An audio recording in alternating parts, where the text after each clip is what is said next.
Hello दोस्तों, हमारे channel वादा हिंदी कहानियाँ में आपका स्वागत है। एक बंधन ऐसा भी के 7वें भाग में हमने देखा कि रवि ने अपनी बहन के लिए विक्की से उसका हाथ मांग लिया। अब हम इसके आगे की कहानी जानते हैं। एक रात रवि के घर पर उन चारों लड़कों की बहनें पहुंच जाती हैं। उस वक्त रवि के सभी दोस्त उसके घर पर मौजूद होते हैं। रवि अपने केस के सिलसिले में सभी से कुछ बातें करता रहता है। तभी वॉचमैन आकर रवि से कहता है, साहब आपसे मिलने कुछ लड़कियां आई हैं। रवि उन्हें अंदर भेजने के लिए कहता है। वह लड़कियां घर के अंदर आती हैं। रवि उनसे पूछता है, जी कहिए, कोई काम था? मैंने आप सबको पहचाना नहीं। वो लड़कियां रवि से कहती हैं, हम उन्हीं लड़कों की बहनें हैं जिन्हें आपने जेल में बंद कराया है। ये जानकर सभी चौंक जाते हैं। रवि उनसे पूछता है, आप सब यहाँ क्यों आई हैं? वो लड़कियाँ कहती हैं, हम अपने भाइयों को छुड़ाने आए हैं, आप प्लीज़ उन्हें छोड़ दीजिए। रवि उनसे कहता है, मैं क्यों छोड़ूंगा उन्हें? उन्होंने जो गलती की है वो उसी गुनाह की सज़ा भुगत रहे। वो लड़कियाँ पहले रवि से मिन्नतें करती हैं, पर रवि उन्हें समझाकर घर वापस जाने को कहता है। जब रवि उनकी कोई बात नहीं सुनता तब वो रवि से कहती हैं, हम अपने भाइयों को छुड़ाने के लिए कुछ भी कर सकते हैं। हम उनके लिए कुछ भी करने को तैयार हैं, क्योंकि हम जानते हैं हमारे भाई ऐसे नहीं हैं, वो ऐसा कुछ नहीं कर सकते। घर पर सब बहुत परेशान हैं, आप प्लीज़ उन्हें छोड़ दीजिए। हमें आपकी शर्त मंजूर है।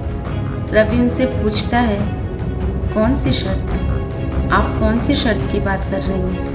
वो रवि को कहती हैं, आपने जो हमारे पापा से शर्त रखी थी कि अगर हम आपके साथ एक रात बिताएंगे तो आप ये केस वापस ले लेंगे। हम इसके लिए तैयार हैं। उनकी बातें सुनकर सभी हैरान रह जाते हैं।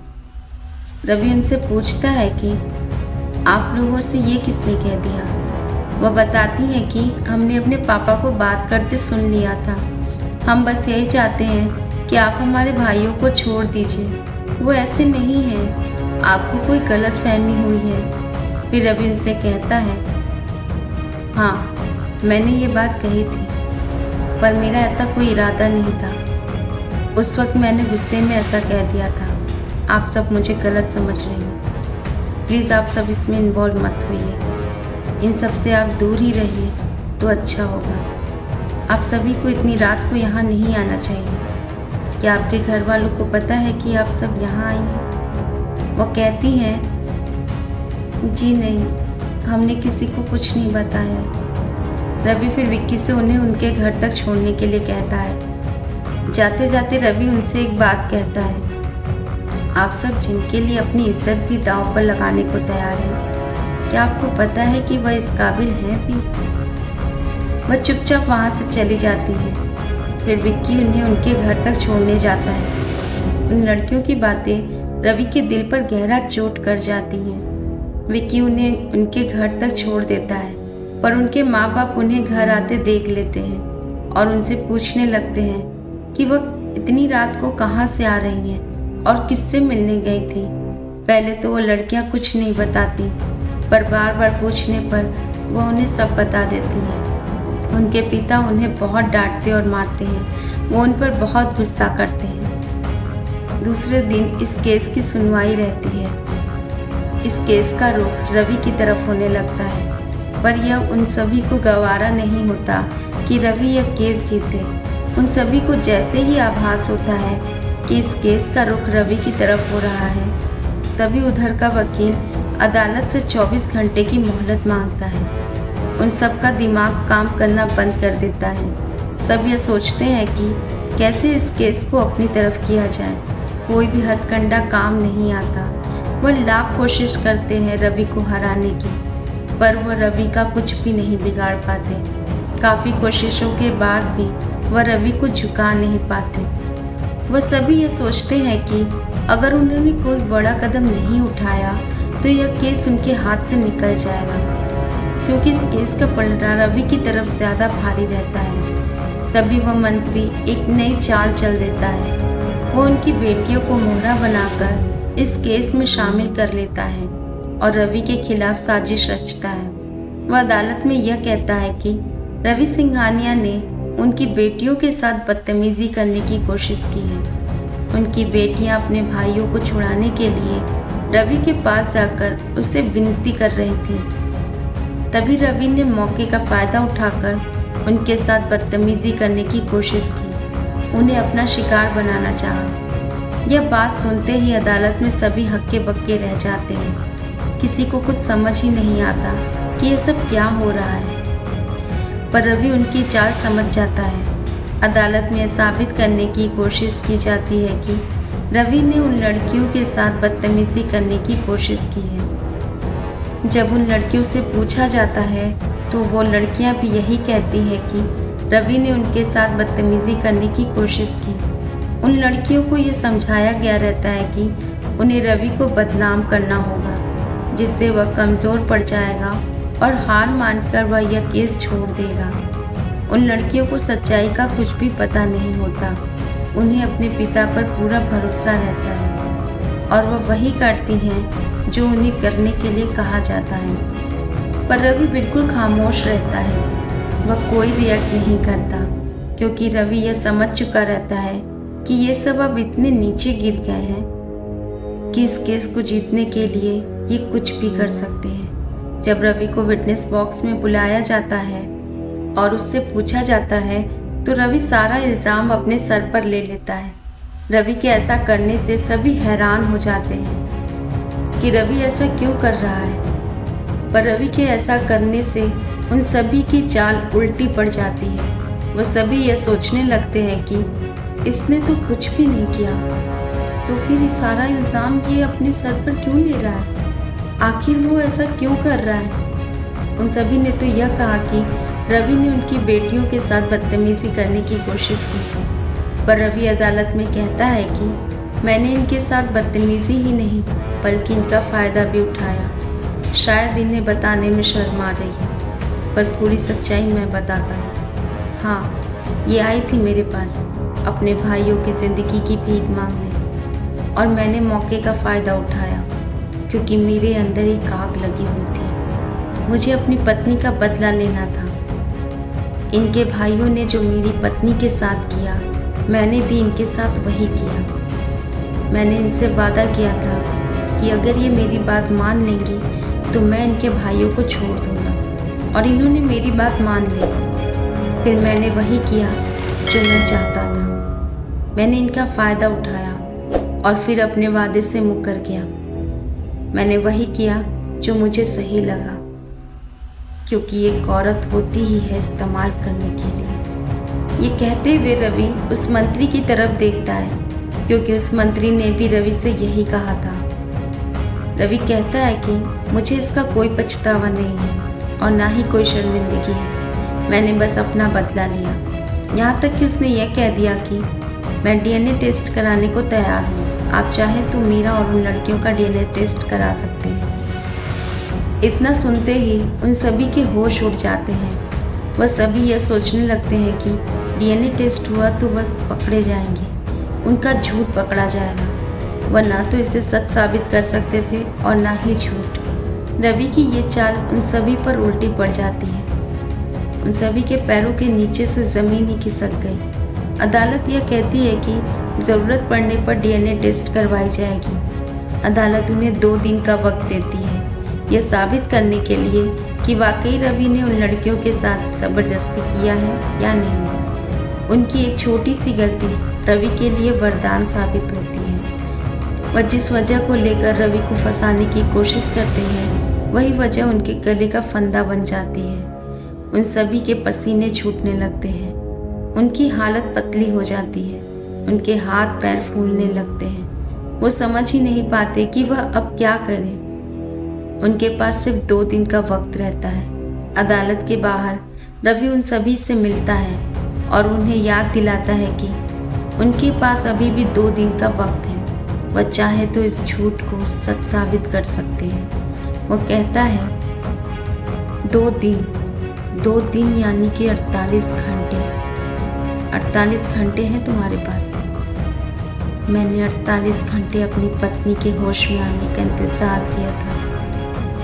अब तुम सब 48 घंटे इंतज़ार करो अपनी बर्बादी का। उसके बाद रवि वहाँ से चला जाता है। रवि जानता है कि ये अपनी ही चाल में बुरी तरह फंस चुके हैं। हाँ, ऐसा करने से रवि की काफ़ी बदनामी होती है। रवि को लोगों की गलत नज़रिए और उनके कड़वे सवालों का सामना करना पड़ता है।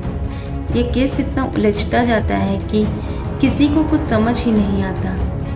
जब रवि की माँ को यह सब पता चलता है, वो न्यूज़ में सब देखती है, तो उनका गुस्सा और भी ज़्यादा बढ़ जाता है। वो रवि की इन हरकतों से बहुत दुखी रहती है। जब रवि घर आता है तो माँ रवि पर बहुत गुस्सा करती है। वो रवि से कहती है, पड़ गई तेरे कलेजे को ठंडक, मिल गई शांति। बार बार मना किया था मैंने तुझे, मगर तुझे किसी की सुननी कहाँ थी। इज्जत बचाने गया था या फिर इज्जत गंवाने? बच्ची कुची इज्जत भी नीलाम कर दी। वो उसे बहुत कुछ कहती है। पहले तो रवि चुपचाप उनकी बातें सुनता है, पर जब माँ कहती है कि दुनिया में सिर्फ तेरी ही बीवी के साथ ऐसा नहीं हुआ है, और भी बहुत सी लड़कियाँ और औरतें हैं दुनिया में जिनके साथ ये हादसा हुआ है, सब तेरी तरह केस नहीं लड़ती। रवि से ये बात बर्दाश्त नहीं होती और वो अपनी माँ पर झुंझलाने लगता है। वो उनसे कहता है, बेवकूफ़ हैं वो लड़कियाँ और वो औरतें जो ऐसे राक्षसों को बढ़ावा देती हैं। उन्हीं की बेवकूफ़ियों की वजह से ऐसे जानवर हमारे बीच हैं। क्या चाहती हैं आप? छोड़ दूँ उन्हें, जिससे फिर से वो किसी लड़की की इज्जत से खिलवाड़ करे?